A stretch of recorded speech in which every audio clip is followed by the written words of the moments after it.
Halo, pada kesempatan kali ini kami dari kelompok 15 akan menjelaskan mengenai dampak perubahan iklim untuk menyelesaikan ujian akhir semester mata kuliah perubahan iklim layanan. Kami dari kelompok 15 terdiri atas Ahmad Fauzan dengan NIM 123-22033, Safira Azahra dengan NIM 130-22039, dan terakhir saya sendiri, Hagia Sofiatnia Manisla 131-21135. Berdasarkan IPCC, perubahan iklim adalah perubahan dalam keadaan iklim yang dapat diidentifikasi, misalnya dengan menggunakan uji statistik, melalui perubahan dalam rata-rata, dan atau variabilitas sifat-sifatnya yang berlangsung untuk waktu jangka yang lama. Biasanya beberapa dekade atau bahkan lebih. Perubahan iklim dapat disebabkan oleh proses internal alami atau pemaksaan eksternal seperti memodifikasi siklus matahari, letusan gunung berapi, dan perubahan antropogenik yang terjadi secara terus-menerus dalam komposisi atmosfer atau penggunaan lahan secara berlebih. Kondisi yang diakibatkan oleh perubahan iklim sangat berdampak luas terhadap kehidupan manusia, seperti peningkatan permukaan air laut, perubahan pola cuaca ekstrim, serta ancaman serius terhadap keanekaragaman hayati. Perubahan iklim juga berdampak di Indonesia. Salah satu dampak yang sangat menyeramkan yang pernah terjadi di Indonesia akibat perubahan iklim adalah siklon tropis yang terjadi di Provinsi Nusa Tenggara Timur pada April 2021 yang mengakibatkan bencana banjir bandang dan juga longsor.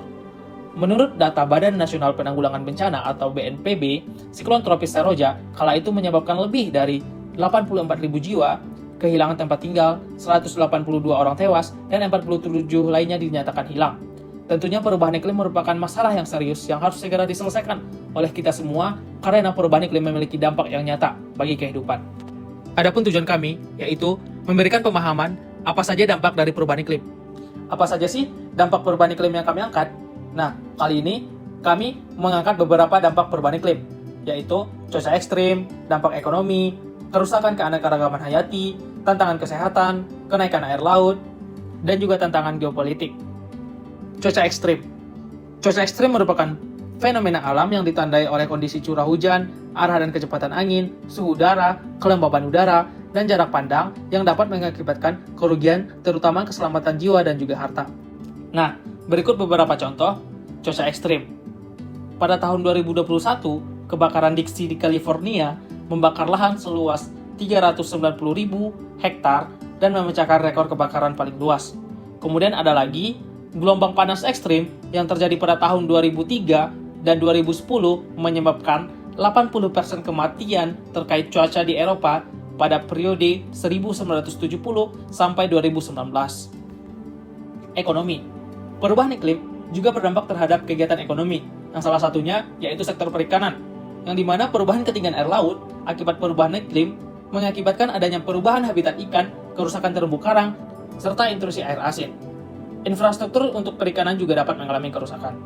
Total keuntungan ekonomi dari sektor perikanan di zona ekonomi eksklusif Indonesia diproyeksikan menurun sebesar 15% pada net zero skenario dan 26% pada high emission skenario di tahun 2050. Selanjutnya merupakan kerusakan keanekaragaman hayati. Perubahan iklim dan peningkatan suhu global menyebabkan pergeseran habitat satwa liar.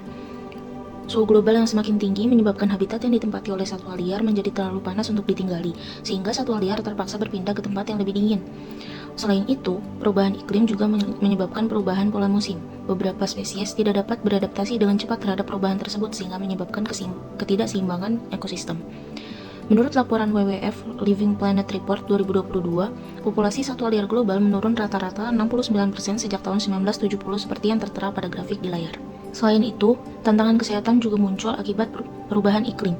Suhu bumi yang meningkat memperpanjang durasi gelombang panas dan meningkatkan risiko heat stroke dan dehidrasi serta penyakit kardiovaskular dan pernafasan. Selain itu, perubahan iklim menciptakan kondisi ideal bagi penyebaran menular yang disebabkan oleh faktor seperti nyamuk, kutu, dan lalat. Contohnya merupakan demam berdarah dan malaria. Perubahan iklim juga meningkatkan polusi udara sehingga menyebabkan penyakit pernapasan seperti asma, bronkitis, hingga penyakit jantung dan paru-paru kronis. Menurut WHO, gelombang panas menyebabkan lebih dari 166.000 kematian di seluruh dunia pada tahun 1998 hingga 2017. Dan menurut Lancet Countdown 2022, sekitar 7 juta kematian per tahun di seluruh dunia dikaitkan dengan polusi udara yang sebagian besar dipengaruhi oleh perubahan iklim. Pada layar dapat dilihat grafik kesesuaian perubahan iklim untuk penyebaran penyakit menular.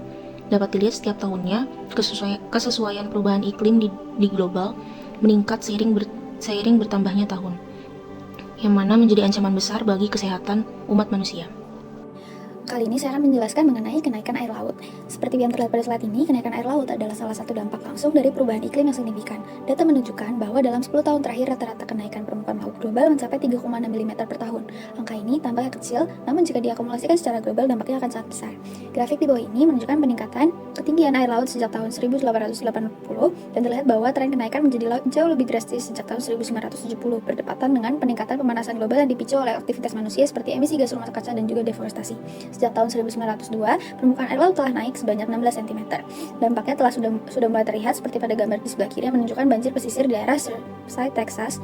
Dan kenaikan air laut tidak hanya mengancam habitat ekosistem pesisir, tetapi juga infrastruktur dan kehidupan manusia di daerah tersebut.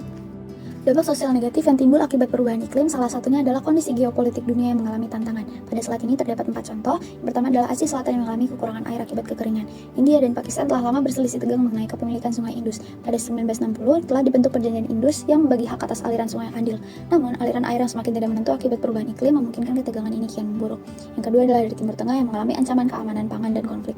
Kenaikan suhu dan kekeringan menyebabkan kurangnya pangan dan kenaikan harga. Keresahan sosial dan konflik yang timbul memicu perang seperti salah satu faktor pemicu perang saudara Suriah. Yang ketiga, Kepulauan Pasifik dan Uni Eropa yang mengalami masalah terkait migrasi dan ketidakstabilan. Uni Eropa saat ini sedang berjuang untuk mengatasi masuknya pengungsi dari negara Kepulauan Pasifik yang sebagian besar diakibatkan oleh sulitnya pangan yang timbul akibat pemanasan suhu bumi. Hal ini dilakukan karena jika semakin banyak masyarakat yang bermigrasi, maka ekonomi Uni Eropa akan mengalami ketidakstabilan. Kemudian, Arktik dan perebutan sumber dayanya.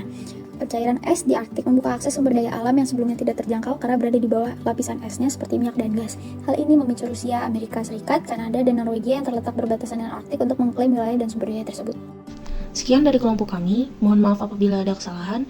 Kami dari kelompok 15 izin undur diri. Terima kasih.